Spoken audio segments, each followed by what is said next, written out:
Hello guys, LTJ test blog video. তো চলো আমরা সবটাই তোমাদের সাথে শেয়ার করবো। আজকে আমরা মাঠে বেড়াতে এসেছি, আমাদের ধানের জমি দেখতে এসেছিলাম। আর ধানের জমির পাশে আমাদের কচুর জমি আছে, সেটাও দেখাবো তোমাদেরকে। তো মাঠে একটু আলে কাদা ছিল, আমি তো পার হয়ে চলে এসেছিলাম, কিন্তু আমার ভাইটা আসতে পারিনি, অনেকটা পেছনে পড়ে আছে। তো দেখো আমাদের মাঠের ভিউটা কত সুন্দর লাগছে। তোমাদের কাদের কাদের এরকম আছে বাড়ির পাশে মাঠ, কমেন্ট করতে ভুলবে না।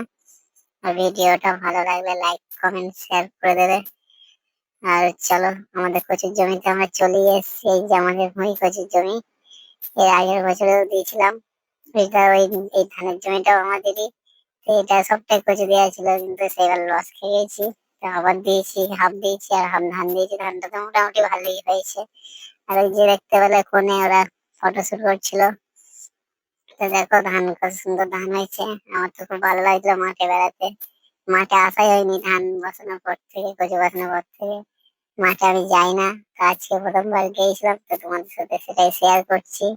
তো চলো তোমরাও দেখতে থাকো। ভিডিওটা ভালো লাগলে